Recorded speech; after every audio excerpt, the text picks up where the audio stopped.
Bonjour à tous, aujourd'hui exercice important pour le bac. On est vraiment sur du grand classique, c'est bien de savoir faire. On a une suite ici définie par récurrence, alors je vous le dis c'est une suite arithmético-géométrique, on a un coefficient fois un plus 2, ça vaut un, donc on dit qu'elle est arithmético-géométrique.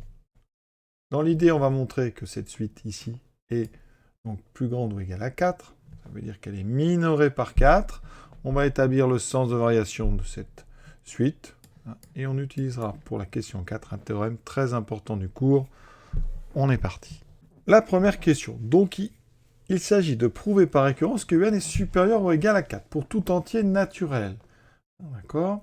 Donc, il faut bien comprendre, on sait. Qu'est-ce qu'on sait? Nous, on sait que U0 est égal à 5, c'est donné. Et on sait que UN plus 1, c'est égal à 1 demi de UN plus 5. Ça, vous pouvez vous en servir quand vous voulez.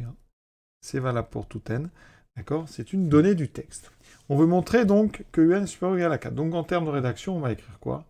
On veut montrer, d'accord? On veut montrer que, et vous écrivez ici la propriété. Pour tout n appartenant à n, un est supérieur ou égal à 4. Pour ça, bien sûr, on nous le dit, on fait une récurrence. Une récurrence, ça commence par vérifier déjà que la propriété, au départ, c'est déjà quelque chose qui est vrai. Parce que sinon, ça ne servira à rien de montrer que c'est vrai si dès le début, elle est fausse. Donc on regarde, pour n égale 0, U0 vaut 5. 5, c'est bien supérieur ou égal à 4. Donc on a bien U0 qui est supérieur ou égal à 4. D'accord? Conclusion, cette propriété, elle est vraie pour n égale 0. Donc vrai au rang 0. Maintenant, l'hérédité. Alors, plein de façons de rédiger cette hérédité.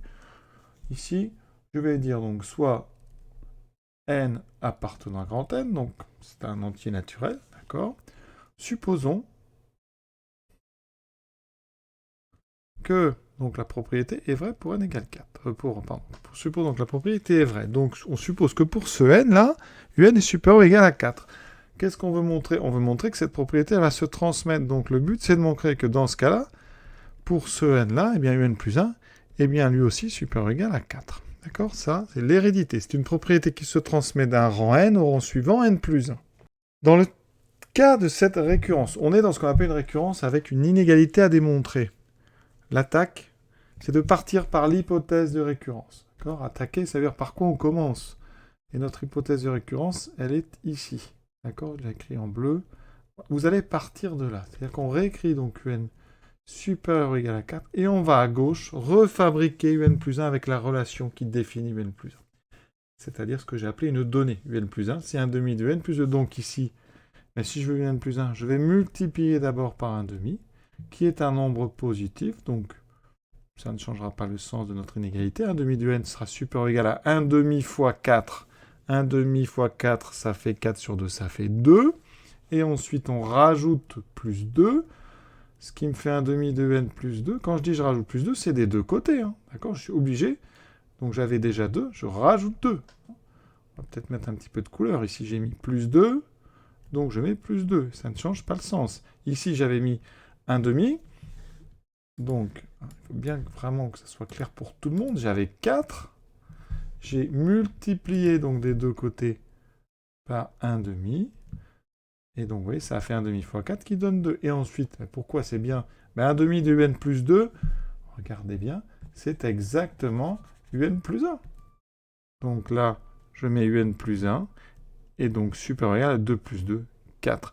Notre but est atteint. Donc, l'hérédité est vérifiée.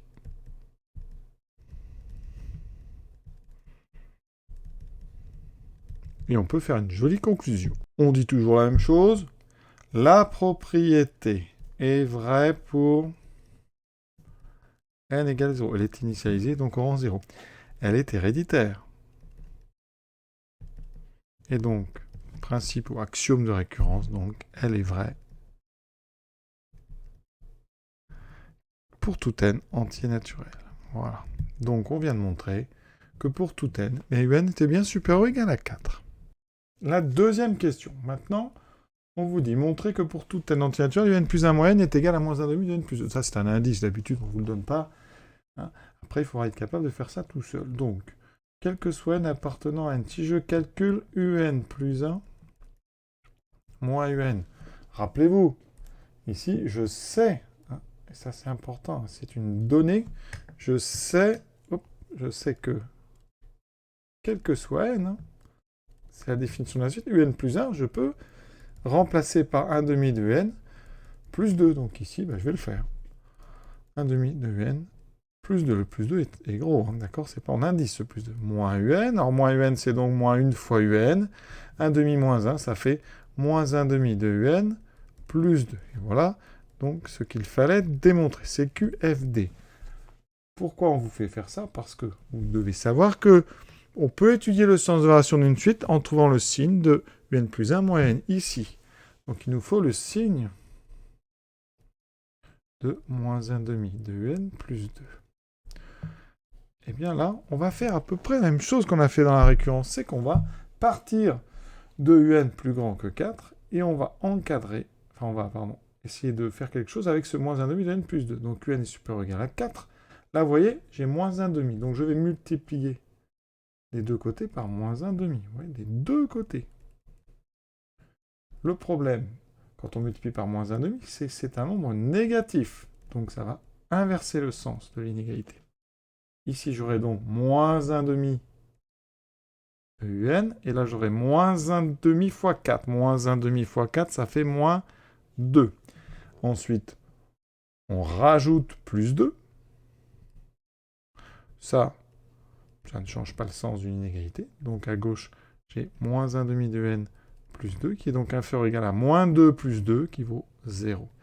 Conclusion, vous reconnaissez à gauche un plus 1 moins un, ça c'est la question 2, donc un plus 1 moins un est négatif, quel que soit n appartenant à grand n, ce qu'on a fait c'est pour tout n, d'accord, un est supérieur ou égal pour tout n, donc on vient de montrer que un plus 1 moins 1 est toujours négatif, d'accord, ça, si vous avez un petit trou de mémoire, ça veut dire que n plus 1 est toujours plus petit que un. On a donc devant nous une suite décroissante. U1 va être plus petit que U0, U2 sera plus petit que U1, etc. Donc la suite UN est décroissante. Ça va être intéressant pour notre dernière question. La suite est-elle convergente? Alors, on reprend un petit peu. Pour tout n, UN est supérieur ou égal à 4. Donc, ça veut dire que la suite, donc c'est pour ça que je mets des parenthèses, elle est donc minorée par 4. Minoré, ça veut dire que vous avez trouvé un nombre 4 qui est plus petit ou égal à tous les termes de la suite. Minoré, ça veut dire que 4, c'est le plus petit.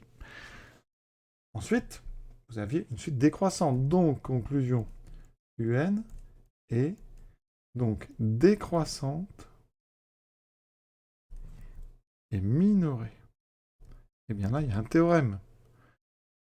Donc, théorème qui s'appelle de convergence monotone. Monotone, c'est parce que la suite n'a qu'une variation, elle est décroissante. Eh bien, la suite UN converge. C'est-à-dire qu'elle admet, entre parenthèses, elle admet une limite finie. Et l'exercice est terminé. Alors, on aurait pu rajouter une question, question 5, qui serait en déduire la limite. Donc, en déduire la limite de UN. On peut trouver la limite. Alors, on sait que UN converge. Donc, il existe un nombre L appartenant à R tel que limite de UN est égale à L. Ça, c'est ce qu'on vient de démontrer. Elle est convergente, cette suite. Vu qu'elle est convergente, donc elle admet une limite réelle. Ensuite, on va regarder la relation qui définit UN plus 1. UN plus 1, c'est un demi de UN plus 2. On sait, en fait, que on va passer à la limite ici, dans cette inégalité. Donc, à droite, un demi de UN plus 2, UN tend vers L. Donc, la partie droite tend vers un demi de L plus 2. La partie gauche, UN plus 1, c'est les mêmes termes que UN, mais décalés d'un rang. Donc ça tend vers L. Donc, en passant à la limite, eh bien, on a L qui doit être égal à un demi de L plus 2. On résout cette petite équation. Ça veut dire que 1 demi de L égale 2. Et donc ici, la limite, c'est 4. D'accord? limite de un égale à 4. Alors là, pour une fois, c'est pas toujours le cas. La limite que vous trouvez, eh bien, c'est la borne droite ici de votre inégalité. Mais ce n'est pas toujours le cas. C'est pas parce que le mineurant est 4 que la limite est 4. Ça pourrait être un mineurant un tout petit peu plus grand ou pas. Voilà. Mais donc, il va falloir démontrer que la limite c'est 4 en passant à la limite, si on vous le demande bien sûr, dans la relation de récurrence. Après, il y a d'autres façons de trouver les limites, on verra ça plus tard. Voilà, l'exercice est terminé. Bonne fin de journée à tous.